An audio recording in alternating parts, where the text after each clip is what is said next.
Hello and thank you for tuning in. My name is Eran and in this video I'll show you everything you need to know about the integration between Premiere Pro and After Effects. As always, there are good news and some bad ones. Well, not really bad, we are not saving lives here, just shedding a light on things that works well and some of the limitations when you want to bring parts of your edit or maybe the entire sequence from Premiere Pro to After Effects to finesse it over there, as well as take it back from After Effects to Premiere Pro after finishing the treatment. So there's something for everyone in this tutorial. Whether you are an editor or a visual effects artist, I think you will find something useful here. So let's start exploring this two-way street. We're going to start with the official Adobe way to connect between Premiere and After Effects, which is Dynamic Link. By the way, this works across all the video and audio programs, so you can use it with Audition and Media Encoder, and I will cover it in the near future in separated tutorials, so make sure to subscribe to the channel. But now let's see how this works between Premiere and After Effects. And to demonstrate this integration, I'm going to use this personal project that I started putting together after a short trip to Castle Combe, which is a village and a civil parish within the area of Wiltshire, England. A castle once stood in this area but was demolished centuries ago, and it looks like time hasn't touched this place. When you visit there, you feel like you are walking in the 1600s of the last century. Few movies has been showed there, such as Stardust and The Wolfman, and if you are close by, I promise it will worth your time. So I'll escape out of full screen, I'll go to the beginning, and let's begin by taking those two clips, the main title that I've created using Essential Graphics and the video underneath. So to do this, I can just grab whatever I need from this timeline, so I'll grab those two clips, including the muted audio, so notice that, and then I'll right-click on those clips, and from the list I'll select Replace with After Effects Composition. And this is going to execute immediately. So once I let go, assuming After Effects is open and in my machine it is running in the background, I'm going to be prompted to save this project. So I'm just going to name this one Castle Combe Intro, click Save, and those clips are going to be handed over to After Effects. And notice that the audio is switched off because it was disabled in Premiere Pro. And if I'll press spacebar to preview what I got, I can see that the title survived more or less, so it looks almost identical to what we saw inside Premiere Pro. And by the way, this is inside the pre-comp now, more on this later. And now I can start doing stuff over here.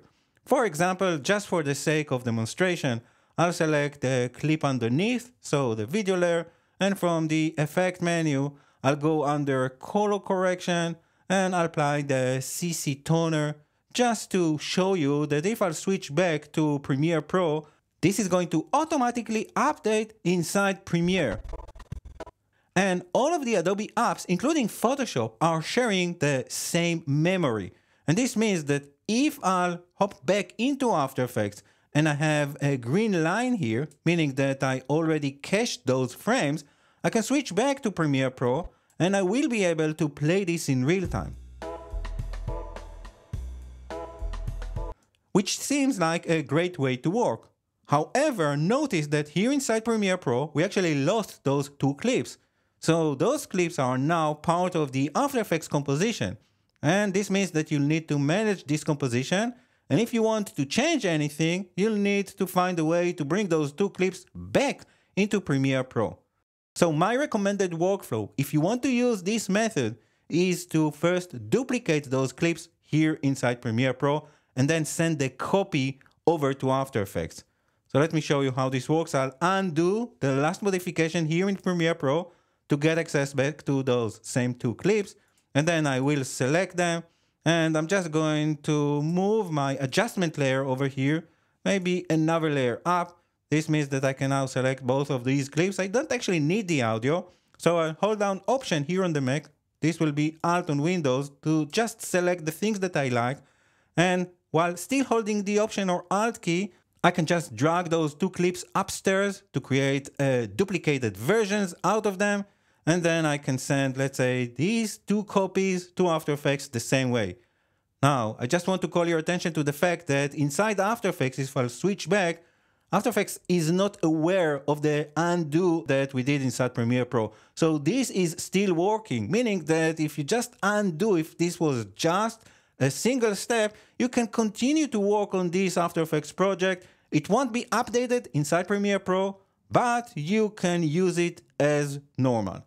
However, just to complete the demonstration, I'll start from scratch. I'll delete those clips here, meaning that I have just an empty After Effects project waiting for Premiere Pro to send some stuff, and I'll just do the same thing again, replace with After Effects composition. This is going to immediately open those files here, and the reason that I chose to show you this is that if I'll return back to Premiere Pro, notice that now we have this Castle Comp link comp, which is pointing to the After Effects composition that I've opened inside After Effects. So to summarize, this works great if you are a one-man band.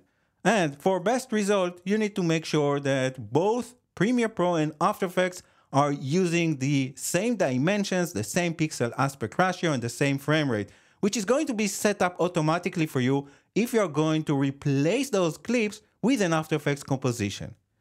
Usually it's very responsive and will allow you to make amendments along the way without rendering the result for every single change. But it can also cause the project to lag, especially upon opening the files if you have a lot of them. So to avoid error messages, make sure that you are using the same release for both applications. To speed up the process, you can also take advantage of render and replace, and this is going to make sense with the next method that I will show you in a moment. So let's assume I'm going to hop back into After Effects that we already finished working and improving this title. So to save some time, I'm going to delete all my source files from this composition. Remember, it is still linked to the Premiere Pro project, so now it is just empty. And then I'll double click to import a finished version of this project, which I've named Castle Comp Title. I'll click open to import it, and then I'll double click on this composition to show you what I've created. And this is using the 3D tracker camera. So basically what I did is I've used this effect to track the shot, and then I took away those two lines from the title, and instead I've placed it on the ground here. So I'm going to return back to the project panel. I'll close this version, and I'm just going to drag and drop it inside this comp, which again is still connected to the Premiere Pro timeline. I'll press save to update the project, although this is unnecessary, because as you will see, the moment I'll return to Premiere Pro, it's going to automatically populate over here. And now I can press spacebar to preview this, which looks great. And if I want to commit to this, because sometimes when you're bringing stuff from After Effects to Premiere, it's going to be a bit laggy due to the fact that After Effects projects need more power, you can go to the clip menu and choose render and replace. It's going to show you this dialog where you can choose the format. I'll switch it to QuickTime, and I'll do match source Apple ProRes 422 HQ, and I'll put it next to the original media. I don't need handles, and I don't need to include video effects because this is something that comes from After Effects. I'll click OK, and then it will transcode the media, which means that this is going to be a separated file, which is also going to be part of your project. Now, the good news here is that you can always right-click on the clip, and you can restore the unrendered version if you want to get back to the After Effects comp. But now we have something which is basically a footage created using dynamic link and rendered and replaced here inside Premiere Pro for best performance. So again, this is great if you are working with yourself, but what if you need to work with other people or just move your Premiere project to After Effects and continue over there? Well, consider one of the following workflows. The first one is simply copy and paste, which is one of my favorite ways to move stuff between many Adobe applications. When it comes to Premiere and After Effects, you can expect to get all the layers with the current duration, including head and tails, and properties such as opacity, blending modes, position, speed, time, and even time remapping are fully supported, as well as shared effects, meaning similar effects that are available in both After Effects and Premiere Pro, which are most of the built-in effects. Also, color matte and adjustment layers are going to survive, as well as Photoshop and Illustrator files, which are part of your Premiere Pro timeline. So this is the good news. However, nothing is perfect in life, and there are some limitations that you need to be aware of. So let's do some housekeeping and some preparation to get a predictable result. So I'm going to start by first switching off those two layers over here. I don't need them. And by switching off, I can either just delete them or select those layers, right click, and then inside Premiere, I can just switch them to unenable, which is a little bit misguided with this menu, but this is what you need to do. There's also a keyboard shortcut for this.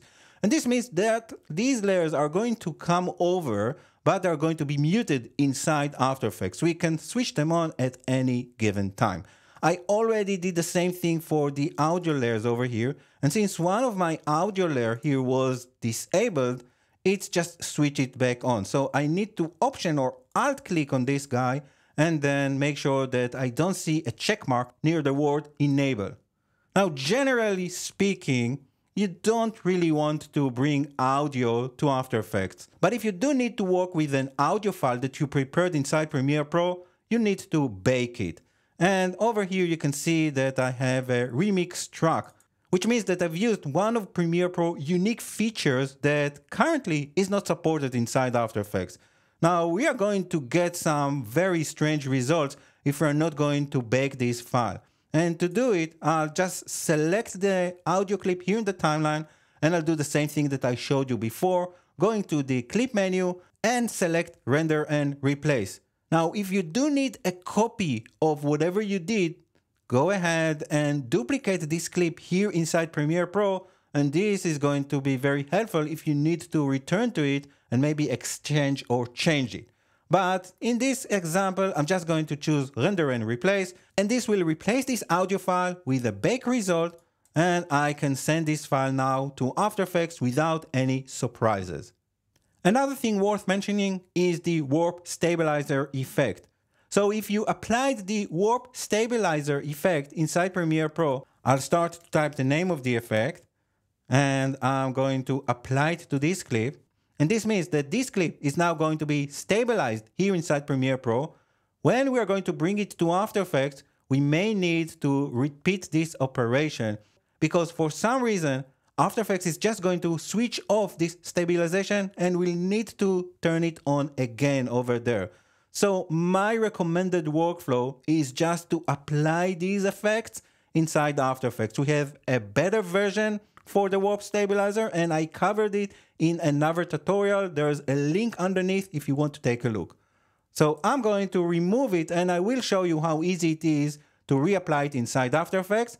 Also notice that all of these clips here, or most of them, has the Lumetri color effect applied. And this is going to translate without any problems. So you can go ahead and start your initial color correction or maybe color grading work over here in Premiere, and everything is going to be available for you inside After Effects. Now, graphics, as I showed you before, especially those that you created with Essential Graphics, are going to be translated to pre-comps across the entire After Effects comp duration. So you'll need to trim them inside After Effects, and I'll show you how in a moment. However, captions are going to be ignored. Now, you can upgrade them to graphics here inside Premiere Pro, but just be aware of this limitation. Now, there may be other issues depending on the version that you are using. So again, it's highly recommended to use the same release for both After Effects and Premiere Pro when you want to work like this. All right, so now after this very long intro, I'm going to select everything that I have in this project, and I'll go to Edit and just copy it to the clipboard. Now, before I paste it inside After Effects, I want to have a look at the sequence settings here inside Premiere Pro. So I want to show you that I'm using this time base of 30 frames per second, and this is a full HD comp. These are the important things that I need to bear in mind when I'm pasting this info inside After Effects. So I'll click OK. I'll switch back to After Effects. I already have a comp ready for me, but what I'll do is basically start again. So I'm just for the sake of demonstration, will create a new project. I'll save this one, and I'm expecting to get the paste command available, but it's not ready for me because I must create a composition which is similar to the sequence settings that I just showed you inside Premiere Pro. So I'll create a new composition. I think I can start with this social media landscape HD preset, which is going to plug the exact same details. Now the duration is irrelevant. After Effects is going to set it up automatically once we paste the clip. But if you want a different name, this is the most popular name in the history of After Effects Comp 1, you can go ahead and change it. I'll leave it like this because otherwise the joke wasn't funny. So I'll click OK, and finally I'll go to the edit menu and choose paste. And I'll watch as the magic is happening. I can now zoom out and I can see that the entire Premiere Pro timeline or sequence has been converted to an After Effects comp. If I'll take my time ruler and start to scrub, I can see that indeed we have everything that we just saw inside Premiere Pro. Let's scroll down to see, there we go, this is the audio file. We also have this JPEG at the end, as well as the UK map, which is an Illustrator file. As I showed you before, we also have access to the main title, and the main title, by the way, was the title that I'm not using, but this was created inside Essential Graphics in Premiere Pro. So if I double click on this, I can see that After Effects switched off the eyeballs, meaning it is disabled, but I can of course turn them back on if I want to work on this. And you can see that I have this main title text in front of all the other layers. I'm just going to switch it off. The most important thing to notice is that the title is ending over here. If I return back to the main comp, you can see that the duration of this composition is until the end. So we may need to fix it by trimming those pre-comps to the desired comp length here in the main composition. And this may or may not change in the future, but this is how things are at the current state. So this may look like a dream scenario and you are tempted to work like this, copy and paste all day long. Now I'm here to tell you that there is a better way, and there are a few reasons to consider. First, we are actually getting a very messy project inside After Effects. So everything that we are going to copy from Premiere Pro and paste here inside After Effects is going to land in the topmost hierarchy. If we're going to switch back to Premiere Pro, we can see that over here we have a much more organized project. And we can make it even more tidier by dragging those two clips to the footage folder and dragging the confirmed audio to the audio folder. And let's say that I'm happy with this and I want to preserve this when I'm bringing stuff from Premiere to After Effects. One more thing to bear in mind is that I've created an optimal scenario, meaning that I didn't include any horizontal transitions which are supported here inside Premiere Pro but are not inside After Effects due to the fact that After Effects is a layered-based compositor and everything is organized in a vertical way. So to illustrate what is not going to be supported, I'm just going to select the cut between those two clips and press Command D here on the Mac. It will be Control D on the Windows side, just to create a dissolve between those two clips. If I'll copy those two clips and return back to After Effects, and I'll use this composition just so you'll see what I'm talking about, I'll make sure nothing is selected and paste again, I will get those two clips, but there is no indication that the dissolve was there in the first place. So I have no idea what is surviving and what is being totally ignored. So let me show you my preferred way of working. By going back to the project panel, selecting everything, and first removing it by pressing delete. I know you got attached to them, but wait one moment and I'll show you how to make it even better. So now we are again starting with an empty After Effects project. I'll return back to Premiere Pro, just to make sure that what I'm seeing here is the state that I want After Effects to see by updating this project, pressing Command S, Control S on the Windows side. So now I'll return back to After Effects and I'll go to the File menu and import. And this is very important. Don't go to File, because if you're just going to import a regular file, it will bring the entire Premiere Pro as a dynamic link clip, which is not what we want. We want this command, import Adobe Premiere Pro project. So I'll select it and then I'll navigate to where I saved the project. I'll click Open, and first it's going to show this Premiere Pro Importer dialog, which offers the ability to select only one of the sequences, so I don't need to bring everything. In this case, I just have one single sequence, but if you have more than one, then you can just choose what you want to bring. I'll just select the Castle Comb, again, doesn't really matter in this case, and you can select whether you want to import the audio or not. So I'll leave it on, and then I'll click OK. And notice what happens now. First, we are getting this error message because we have an After Effects dynamically linked comp inside this project, and this is a loophole. We can't bring a dynamic link project into After Effects when we are creating a new project, so we need to say OK over here, and we just need to tell After Effects to ignore this file. And this may happen to you if you're using dynamically linked After Effects files inside your Premiere Pro timeline. And this is the reason why I showed you the rendered and replace method. I'm just going to say goodbye to it. But notice over here in the project panel, we have the graphics folder, the footage folder, and of course our main comp. And of course we have also the solids folder that was created due to the fact that we have few things that we need to be mindful to, such as missing transitions. And I will show you how this looks in a moment, but notice everything is here. So I'm just going to grab all of those files, including the main comp. I'll drag and drop it over here under the word project, and it's going to put it in the topmost hierarchy.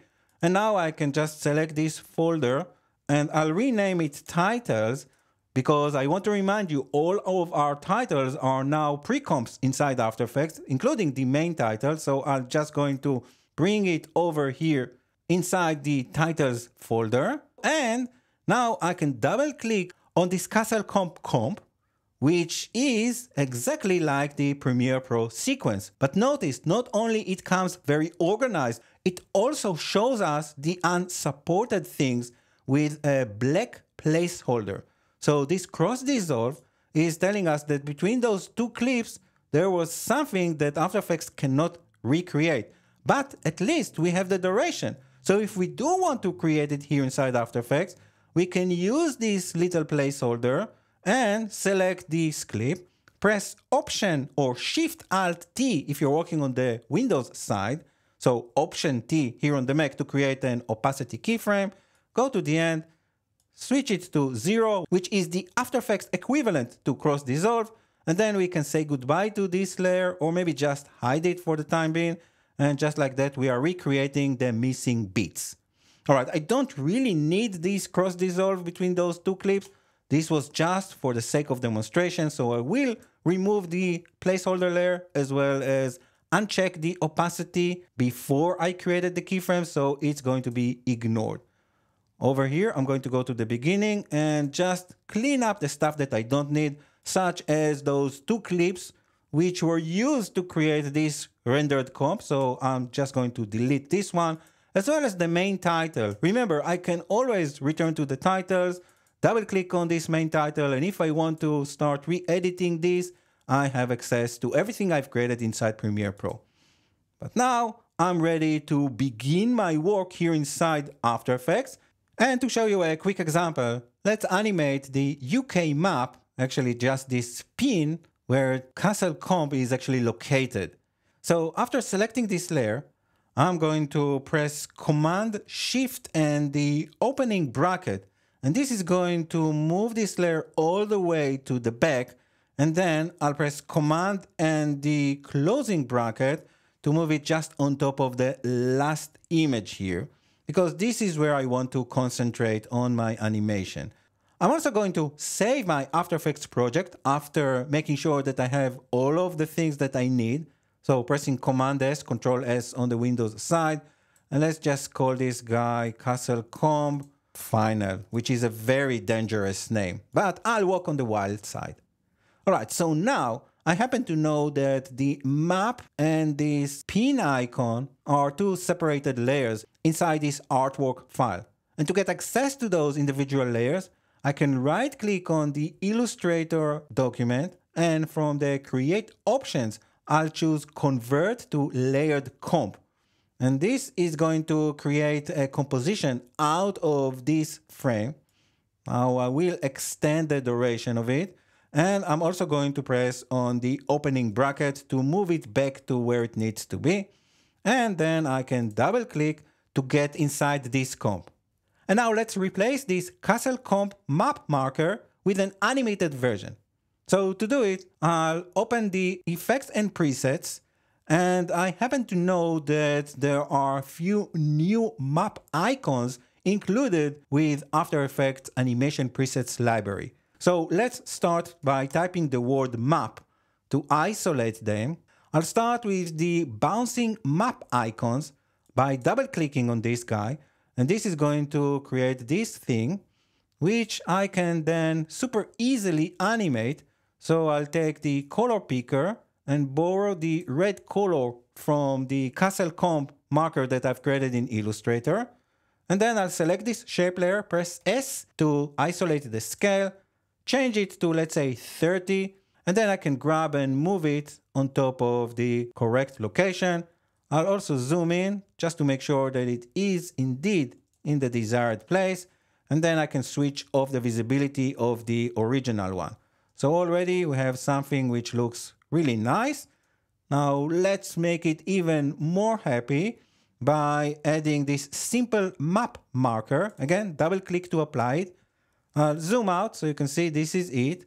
And over here, I can change the colors.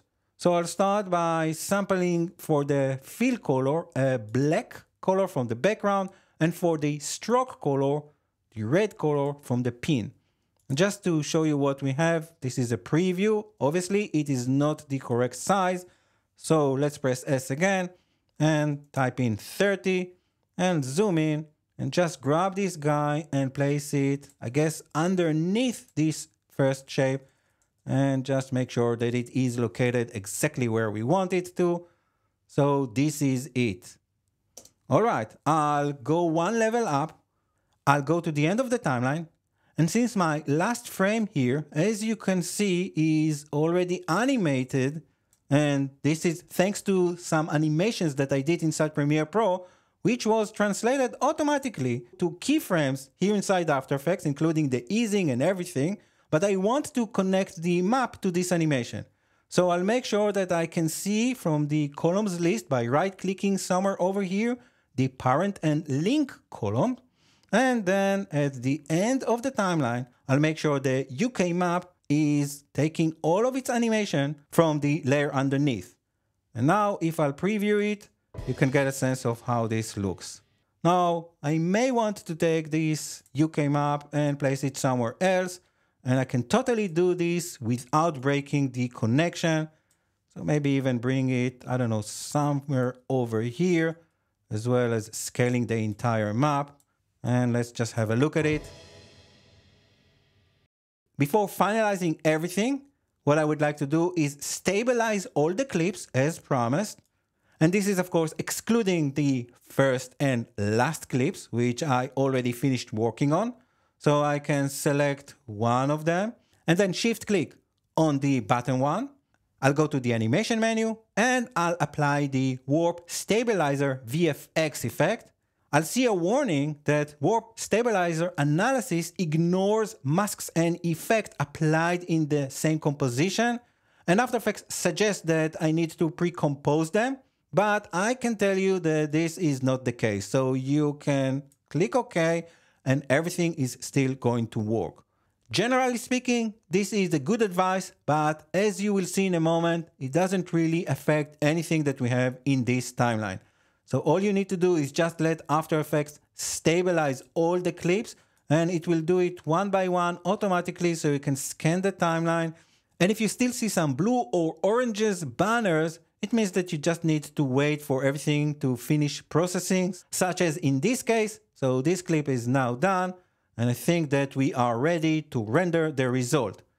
Meaning, select the composition, and then go to the composition menu and add it to the render queue. But there's another way to work, which is dynamically linking this After Effects project to the Premiere Pro timeline. And this is actually a good idea. So I'll grab the Castle Comb composition. I'm still holding my left mouse button. You can see this little plus icon. And then I'll need to switch to Premiere Pro. So here on the Mac, it is Command Tab. On the Windows side, it's Alt Tab. And then I'm going to let go over here in the project panel. And this is going to create a dynamic link file between those two applications. And now I can take this file, which is linked to the After Effects project, and I can place it above all the other layers. By the way, I don't need the audio for it. So we can actually drag and drop it into the source monitor and just drag the video section above everything else. And the good news is that if After Effects finish to cache the file, it means that Premiere Pro can take advantage of this. Although we are seeing a red line here, we can just press play and see the result.